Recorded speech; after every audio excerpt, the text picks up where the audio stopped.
Like to welcome everyone to this YouTube of Signature Books. The reason we're here this evening is to talk with Greg Prince about his chapter in writing Mormon history. Greg gave a very detailed, and not only a very detailed, but a very interesting account of how he wrote his books. I'd like just to start out with Greg telling us a little bit about the chapter, how he felt about writing the chapter, and then if he wouldn't mind talking about the other authors if he was able to read any of their chapters. But let's start out with Greg talking about a little bit about his chapter and Thanks, writing. Joe. I was delighted when you reached out. There's always a story behind a book. There's always a story behind a chapter. And usually those don't make it into print.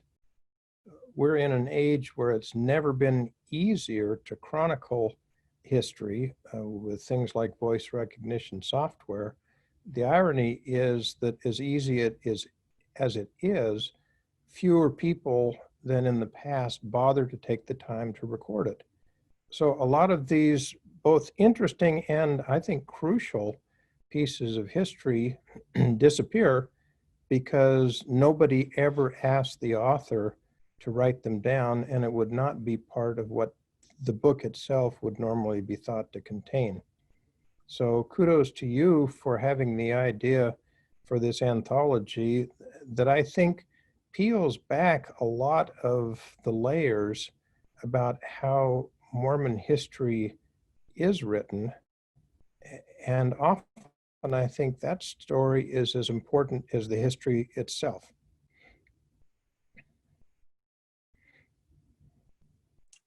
Thank you, Greg. In writing this chapter, did you find that it took you anywhere in your experience? I know you've talked about writing, particularly Arrington and McKay. You were interviewed quite a few times on Mormon Stories. You gave a speech up at Utah State University. I think maybe even Van Hale had you on, but you have talked about it. But so did you find that you went back in time a little bit? I was familiar enough with all of this that even though the McKay book was published 15 years ago, the details were still pretty fresh. I don't recall if it took me more than one day to write that chapter for you, but if it did, it wasn't much more than that. And I was just able to sit down at the computer, mostly without notes, and just go from beginning to end. Because it's such a complete story, it was pretty easy for me to tell that story. And I think it's a compelling story. Certainly not a book that I went looking for. It found me in a very real sense. And yet what found me was so compelling, primarily the 40,000 pages of the McKay diaries, that even though I wasn't looking for it, when it found me, I had no choice but to say, yes, this project needs to be done. It chewed up 10 years of my life to do it, but I don't regret that for a minute. It's such an important book, and your description of the things you found in your chapter as you were doing research. Something you've talked about in other settings is the amount of time you spent interviewing people about your subject. Do you want to just tell us a little bit about that and what you did? I don't recall that I had ever sat down with anybody other than my grandparents to do an interview. And that happened when I came back from my mission in Brazil. All four of my grandparents were still living, and I just felt compelled to take a tape recorder, and I sat down with each one of them and said, "Tell me about your life." But I didn't do anything with it. I didn't transcribe those. I just threw those tapes in a box and didn't do anything with them for probably 25 years. And then my older brother uh, started to go through them and wound up writing an award-winning book that centered on my paternal grandfather and used extensively these interviews that I'd done, but that was long ago and far away.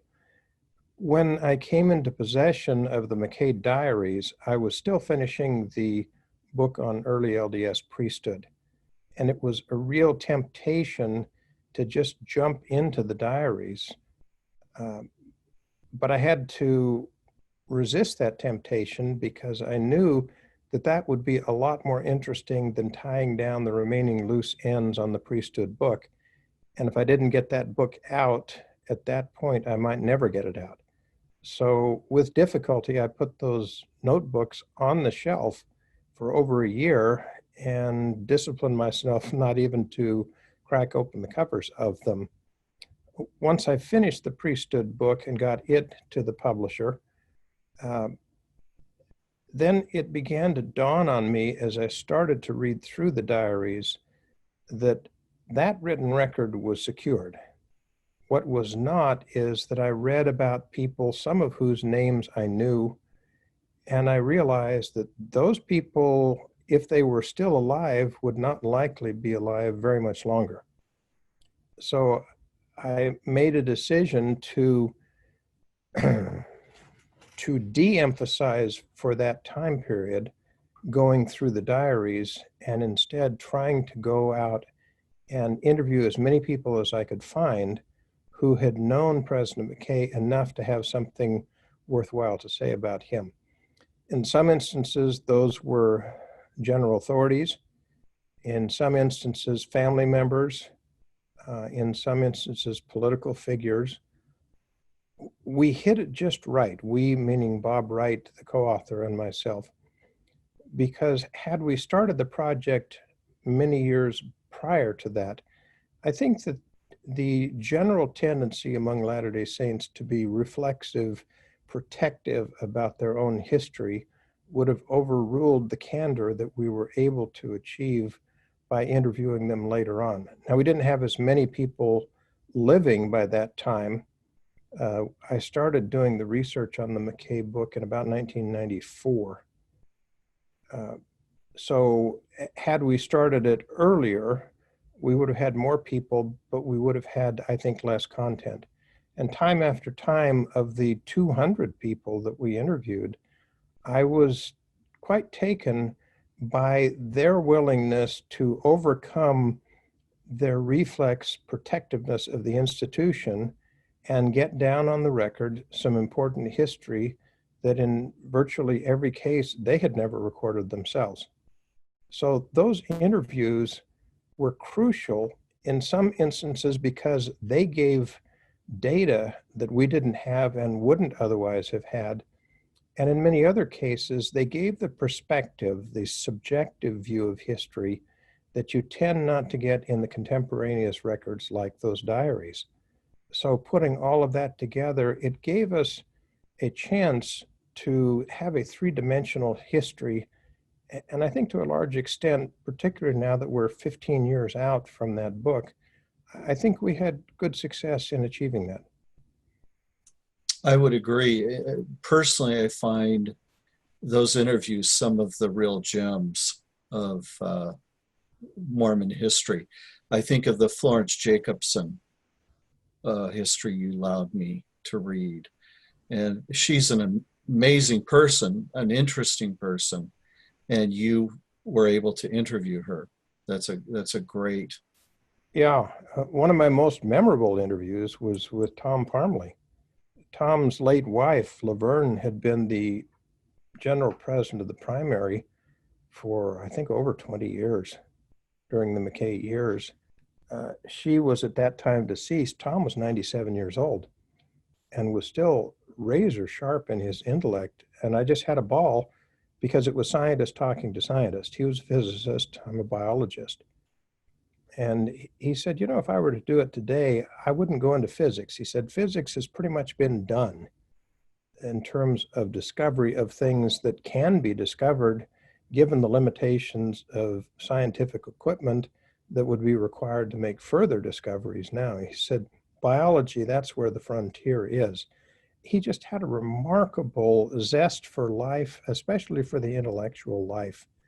Uh, and that was a great lesson to me and a great role model.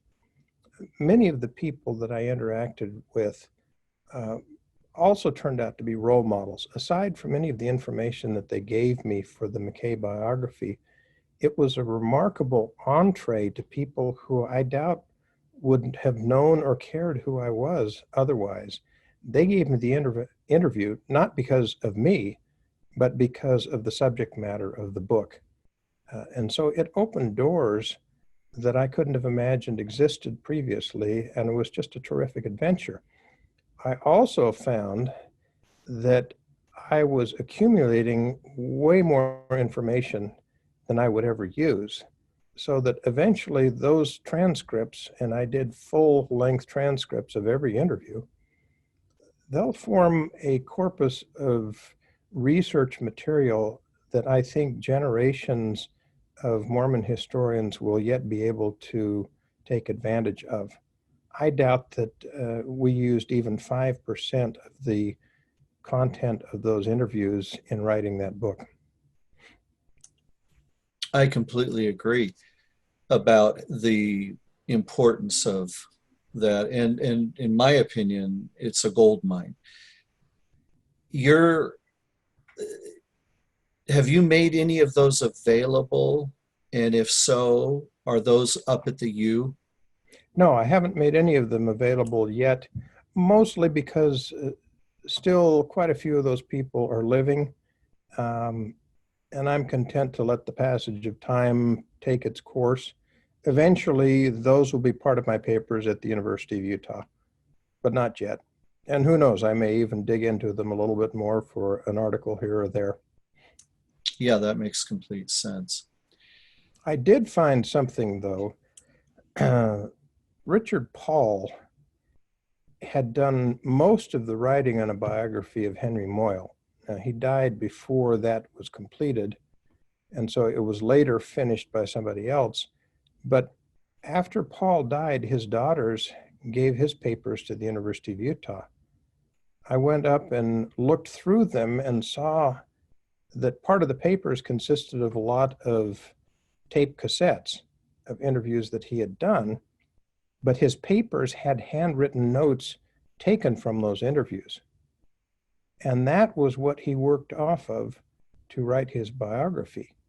Well, I convinced the U to make duplicates of those tapes, send those to me. I made full-length transcripts of them and sent the transcripts back to add to Paul's papers. What I found was that his handwritten notes captured probably 10% of what I felt was essential information in those interviews. So it really reinforced the habit that I had gotten into from the beginning, that even though doing the front to back transcriptions, which is very tedious work, it's worth every minute of it, because you often won't pick up on some of the subtleties that turn out to be really important later down the road when you can put all the pieces on the table. Very front-end intensive, but it's worth it. This must be the collection I've seen with your name attached to it up at the U. There was an interview done, I think, on one of the former Relief Society presidents, General Relief Society presidents, and I think you did some transcription. Yeah, that would be the one. Yeah, that's great, and and that was valuable in and of itself. So thank you for both. Well, there was another one that I did use for the McKay biography, and that was the first time that I interviewed Sterling McMurrin. He made reference to several hours worth of tapes that he had recorded, nearly 20 years earlier, describing the lengthy ordeal he had when two senior apostles tried to throw him out of the church for heresy. He had recorded those, but he'd never had them transcribed. And he asked if I would be interested. So I did the same thing there, that I did the full-length transcriptions and sent the transcripts to the Marriott Library to be included in Sterling's papers. Those were hugely informative interviews. That's a great thing you've done for historians.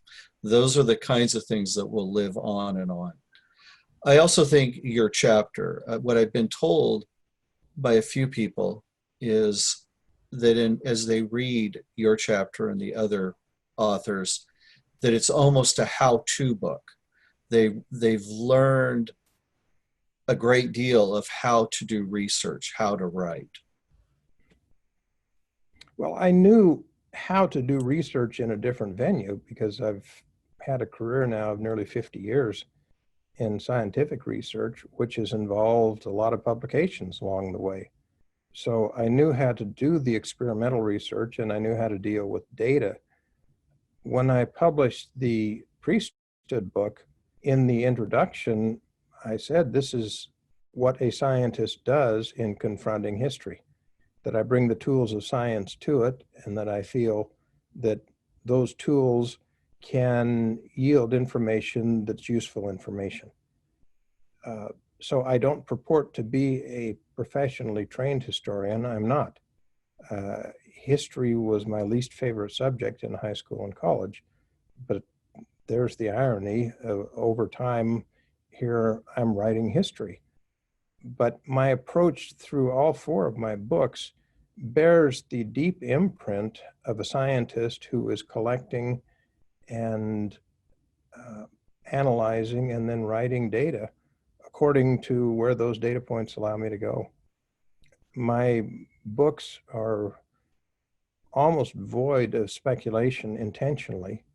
I go where the data can take me, and I don't try to go any further than that. And I think that that's been an effective way of presenting the stories. It's not the only way of doing it. It certainly is not what they would teach in a class on how to write history, but I think it's worked. I agree. Speaking of that, I think we should at least touch on Leonard Arrington, somebody that I was lucky enough to spend a bit of time with, and your experience in writing that book.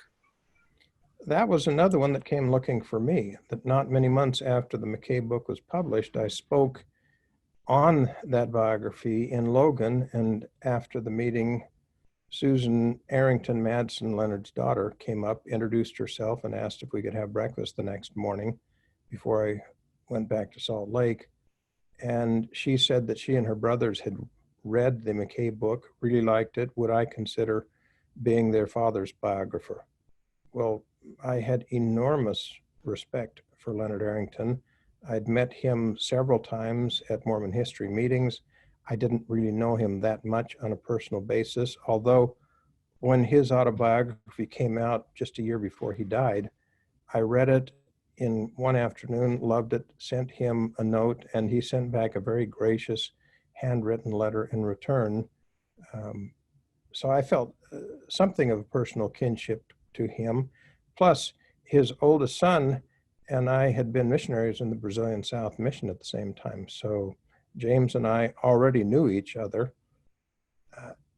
As was the case with the McKay biography, there was a treasure trove of personal records that I was given access to. Leonard kept a diary. A lot of it, particularly in the later years, was more a scrapbook than a written diary, but nonetheless, it was about 20,000 pages. That's just an invaluable start to any type of writing project. But I saw the same thing there that I'd seen with the McKay project, and that is that there's a certain two-dimensional aspect to written records, and pulling that out into the third dimension requires getting the subjective reminiscences that you can get through interviews that you don't tend to get through contemporaneous writings. So the progression on the two biographies was very much in parallel with each other. We also arranged with the University of Utah Press to have the two books in the same format so that they would look like companion pieces if they're sitting on a bookshelf. And in a way, they are companion pieces because Leonard became church historian just 2 years after David O. McKay died. So if you look at the two, you've got the better part of a century of Mormon history within two book covers. Yeah, and they're both beautiful books. You did a wonderful job in printing and getting those sent out. They're absolutely gorgeous books. I want to thank you for doing the chapter. Your chapter came in, as you said, after I'd asked you. You just sat down and wrote it out. It came in within a few days, I think, after. I was shocked. It was by far the first one I got. And I thought, when I read yours, I thought, yes, I found something that people are going to go nuts over. And that's been the hope. Do you have any final thoughts about the writing Mormon history? Any feelings about any of the other chapters, anything like that? Well, more general thoughts that it's not a genre that has reached any type of an endpoint. I think as a matter of American history, the saga of Mormonism still has value, still has unanswered questions. I think that for a lot of people, both within the LDS tradition and many who have left it, there still is a desire to try to figure out what it is about this movement that has captured so many people for so long and arguably has altered lives for the better for nearly 2 centuries now. What disappoints me is that I can see that there are crucial questions that have not been addressed head on, maybe because people are too smart to take them on. They may consider them to be third rail issues, but I think that they are crucial and I think they should be taken on either in chapter form or in book form. And if we can get to that point, then the whole tradition, I think, will be in a much stronger position than it is now. It's going to take some paradigm shifts to get there, though. People are going to have to be willing to rearrange some of their biases about what their own religious tradition is about and what religion in general is about. That religion largely is metaphor, that you're dealing with an unseen world and trying to make sense out of it using symbols that don't have direct access to it. A lot more can be done. I hope that we've got some bright, energetic young scholars who are willing to take on these core questions that some of their elders have been reluctant to take on. And I hope I'm around long enough to see the fruits of that. Greg, thank you so much for visiting with us this evening. And I hope everything goes well for you. I should just say Greg has been fighting the virus that has changed all of our lives. And he looks fantastic and sounds fantastic. Oh, and I wish him the best. Thank you. Thank you, Greg.